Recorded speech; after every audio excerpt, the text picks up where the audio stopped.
ప్రధానంగా ఈ ఉమ్మడి తెలుగు రాష్ట్రాల్లోనే ఇది జరుగుతున్నట్టు.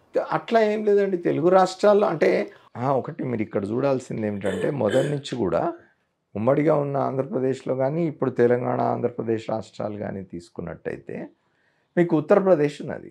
ఉత్తరప్రదేశ్ భౌగోళికంగా చాలా పెద్ద రాష్ట్రం. అంటే ఇప్పటికి ఇంకా ఒక 6 రాష్ట్రాల కింద విడదీయడానికి అవకాశం ఉన్నంత పెద్ద రాష్ట్రం వైశాల్యం రీత్యా, జనాభా రీత్యా. అయినా మీరు ఊహించండి. ఉత్తరప్రదేశ్ రాష్ట్రంలో ఉన్న అక్రిడిటేషన్లు జర్నలిస్టులకు ఇచ్చే అక్రిడిటేషన్ల సంఖ్య ఎంత? మన విభాజిత ఆంధ్రప్రదేశ్‌లో లేదా తెలంగాణ రాష్ట్రంలో అక్రిడిటేషన్ల సంఖ్య ఎంతో చూడండి. అక్కడికంటే ఇక్కడే ఎక్కువ. ఇక్కడ 20,000, 30,000 అవును. అక్రిడిటేషన్లు. అక్కడ 1000, 1500 ఉంటాయి. ఈ మధ్యనే బీహార్ రాష్ట్రంలో ఆ రాష్ట్ర ముఖ్యమంత్రి ఆయన జర్నలిస్టుల పెన్షన్‌ను పెంచినాడు ఆయన 15,000 చేస్తా అన్న. ఇక్కడ మన దగ్గర కొంతమంది జర్నలిస్టులు అక్కడ చూడు 15,000కు పెంచినాడు నితీష్ కుమార్. మన దగ్గర ఏం జరగడం లేదు, అసలు పెన్షనే లేదు అంటే బీహార్లో మొత్తంగా ఆ పెన్షన్ అందుకుంటున్న వాళ్ళు 50 మంది 60 మంది ఉంటారు, లేదా ఒక 100 మంది ఉంటారు. మన దగ్గర 20,000 30,000 మంది ఇప్పుడు అంటే పదవి విరమణ చేసి అంటే రిటైర్ అయి ఉన్న జర్నలిస్టులే వేల సంఖ్యలో ఉంటారు. ఏ ప్రభుత్వం అయినా ఇప్పుడు నిజానికి మనం చూసినట్టయితే ప్రభుత్వాలు ప్రభుత్వ ఉద్యోగుల పెన్షన్లనే ఆపేయాలనే ఆలోచనతో ఉన్నాయి కదా. అది జరుగుతున్నది కదా. ఆ పెన్షన్ల మీద కూడా గొడవ జరుగుతున్నది కదా. ప్రభుత్వ ఉద్యోగుల పెన్షన్లు కూడా భారం అయిపోతున్నది కాబట్టి వాటిని కూడా తొలగించాలి అనే ఆలోచన కూడా ప్రభుత్వాలు చేస్తున్న టైంలో జర్నలిస్టులకు పెన్షన్లు అనేది ఈ మాట మాట్లాడితే మీరు జర్నలిస్టులకు వ్యతిరేకంగా వైపు వృద్ధాప్య పింఛన్లు, రకరకాల పింఛన్లు ఇస్తున్నారు. చేనేత కార్మికులు, సామాజిక పెన్షన్లు ఇస్తున్నారు. అవును, సామాజిక పెన్షన్లు ఇస్తున్నారు. వికలాంగులకు, దివ్యాంగులకు కావచ్చు, ఒంటరి మహిళలకు కావచ్చు, వితంతువులకు కావచ్చు, వృద్ధులకు కావచ్చు ఇస్తున్నారు. అది దాన్ని మనతో కంపేర్ చేసుకోవడానికి లేదు. ఇప్పుడు మనలో కూడా జర్నలిస్టులో కూడా ఎవరన్నా వృద్ధాప్య పెన్షన్కి అర్హులైన వాళ్ళు ఆ వృద్ధాప్య పెన్షన్ కోసం దరఖాస్తు చేసుకొని తీసుకుంటే ఎవరికి అభ్యంతరం ఉండాలి. తీసుకుంటున్న వాళ్ళు ఉన్నారు. కానీ ఇదొక ప్రత్యేకమైన సెక్షన్గా మాకు ఒక ప్రత్యేకతను ఇచ్చేసి మాకు వేరేగా ఇవ్వాలి అని అన్నప్పుడు ప్రభుత్వాలు ఇవన్నీ ఆలోచిస్తాయి. ఇస్తే సంతోషం జర్నలిస్టులకు. ఇప్పుడు నేను 50 సంవత్సరాలుగా ఉన్నాను. నేను నిజానికి నాది మామూలు మనం ప్రభుత్వ లెక్కల్లో మాట్లాడుకోవాలంటే నేను రిటైర్ అయ్యి 10 ఏళ్ళు అయి ఉండాలి, 10-12 ఏళ్ళు అయి ఉండాలి. ఇప్పుడు నాకు 77 వయసు నాది. నేను 70 ఏళ్ళకి వచ్చినాను. మరి నేను ప్రభుత్వ ఇప్పుడు నేను ఇంకా పనిచేసే స్థితిలో ఉన్నాను కాబట్టి నేను ఇంకా పని చేసుకుంటున్నాను, లేదా నా కుటుంబం నన్ను ఇది చేసుకునే పరిస్థితిలో ఉంది కాబట్టి ఓకే. కానీ ఏమీ లేదనుకోండి, వాళ్ళ పరిస్థితి ఏమిటి? అట్లాంటి వాళ్ళని ఏం చేయాలి, ఎట్లా ఆదుకోవాలి అనేది కూడా ప్రభుత్వాలు ఆలోచించాలి. ఎందుకంటే నిజానికి వాళ్ళ ప్రభుత్వాలు ఒకప్పుడు వేరు, ఇప్పుడు ఎట్లా మాట్లాడుతున్నామంటే ఎందుకు మీరు మాకేం చేస్తున్నారని, ప్రభుత్వానికి ఏం చేస్తున్నారని, ప్రజలకు ఏం చేస్తున్నారని మీరు మీ యాజమాన్యానికి ఊడిగం చేస్తున్నారు. మీరు మీ యాజమాన్యానికి సేవలు చేస్తున్నారు. మీరు వాళ్ళ దగ్గర జీతాలు కూడా సాధించుకోలేక మా దగ్గరకు వచ్చి ఇవన్నీ అడిగితే ఎట్లా అని ప్రశ్నిస్తున్న ప్రభుత్వాలు కూడా ఉన్నాయి. దానికి ఏం జవాబు చెప్తాం? వైఎస్ రాజశేఖర రెడ్డి గారి దగ్గర కూడా పనిచేశారు. పత్రికతో పాటుగా వారి సాన్నిహిత్యంలో పనిచేశారు. అప్పటి అనుభవాలు ఏంటి? నేను యాక్చువల్గా రాజశేఖర రెడ్డి గారితో నాకు 78 నుంచే పరిచయం. నేను 1976లో వృత్తిలోకి వచ్చాక 1978లో దాదాపుగా ఒక 100 మందికి పైగా కొత్త వాళ్ళు శాసనసభకు వచ్చినారు.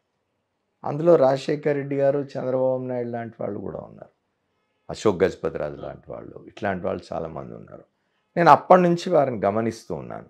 కానీ ఆయన సన్నిహితంగా తర్వాత ఆయన శాసనసభకు కానీ తర్వాత లోక్సభకు కానీ సభ్యుడిగా ఉండి అప్పుడప్పుడు హైదరాబాద్ వచ్చినప్పుడు కలవడం అట్లా ఉండేది. కానీ దగ్గరగా ఆయనను చూసింది 98 నుంచి.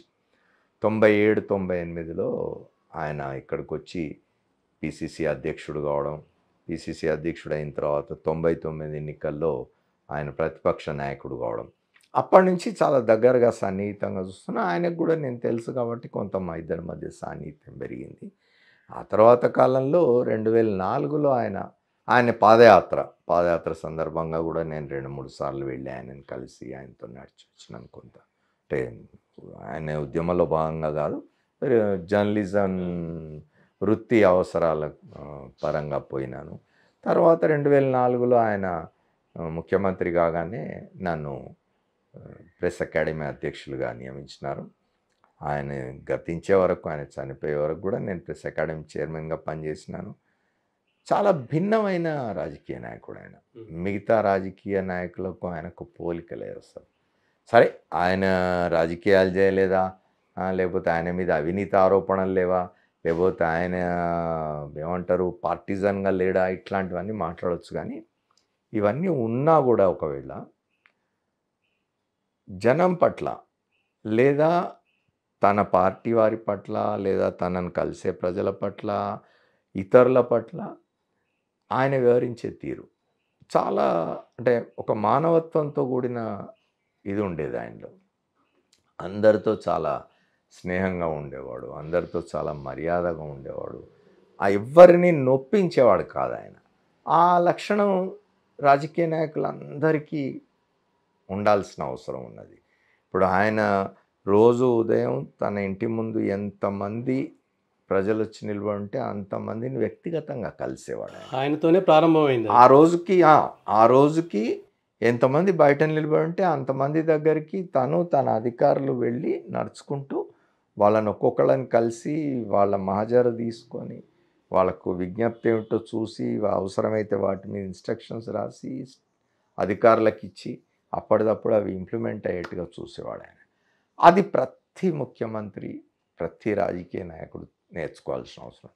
ప్రజలతో సంబంధాలు లేకపోయిన తర్వాత నువ్వు ఎంత గొప్ప నాయకుడివైతే ఏం లాభం? నిత్య సంబంధాలు ఉండాలి ప్రజలతో. అప్పుడే ప్రజలు నీ గురించి ఏమనుకుంటున్నారు, లేదా నీ పార్టీ గురించి ఏమనుకుంటున్నారు, నీ ప్రభుత్వం గురించి ఏమనుకుంటున్నారు అనే ఫీడ్బ్యాక్ కూడా వస్తుంది. ప్రజలు ఎదుర్కొంటున్న సమస్యలు తెలుస్తుంది, వాటికి పరిష్కారాలు. ఇప్పుడు రాజశేఖర్ రెడ్డి అనే ఆయన పాదయాత్ర చేసినందువల్లనే కదా ఆ తర్వాత కాలంలో ఆయన ఇన్ని కార్యక్రమాలు చేసినాడు. ఆయన ఒక మాట చెప్పినాడు, అది గుర్తు చేసుకోవాలి అందరం. రైతుల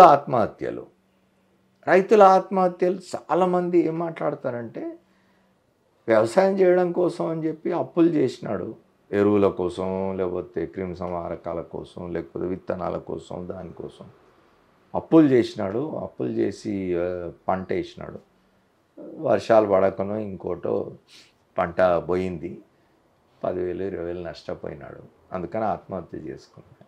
రాజశేఖర రెడ్డి గారు చెప్పినారు పాదయాత్రకు వచ్చిన తర్వాత, చాలా పొరపాటు అవగాహన ఇది. రైతు కేవలం పంట పోయిందని ఆత్మహత్య ఎప్పుడు చేసుకోడు, అంత బలహీనుడు కాదు రైతు. అతని ఆత్మహత్యకు వేరు కారణాలన్నవి. దానిలో పిల్లలకు చదువులు చెప్పించడానికి చేసిన అప్పులు, పిల్లల పెళ్ళిళ్ళు చేయడానికి చేసిన అప్పులు, తర్వాత ఇంట్లో తనతో పాటు ఎవరికి అనారోగ్యం వచ్చినా అనారోగ్యం పాలైన వాళ్ళకి చికిత్స చేయించడానికి అవసరమైన ఖర్చులు, ఇవన్నిటి కారణంగా చేసిన అప్పుల వల్ల రైతు ఎప్పుడు కూడా కేవలం ఒక పంట పోయిందని ఆత్మహత్య చేసుకోడయా అని అది ఆయన పాదయాత్ర టైంలో అది అబ్జర్వ్ చేసినాడు. కాబట్టి ఆయన వచ్చి ఇవన్నిటికీ చేసినాడు. రైతులకు ఉచిత కరెంటు, లేకపోతే మన ఫీ రీయింబర్స్మెంట్ వల్ల ఎంతమంది రైతు కుటుంబాల్లో పిల్లలు చదువుకున్నారు. తర్వాత ఆరోగ్యశ్రీ, ఇవన్నీ కూడా ఆయన ఆలోచనతో వచ్చినాయి. రైతులు పిల్లల పెళ్ళిళ్ళు చేయడానికి కానీ, చదువులు చెప్పించడానికి కానీ, అనారోగ్య సమస్యల నుంచి బయటపడడానికి కానీ అప్పులు చేస్తున్నారు. ఆ అప్పులు చేయకుండా ఉండడం కోసం అని చెప్పి కార్యక్రమాలు తీసుకొచ్చినాడు ఆయన. అది ఆయనలో ఉన్న గొప్పతనం నేను అబ్జర్వ్ చేసింది రాజశేఖర రెడ్డి గారితో సన్నిహితంగా ఉంది.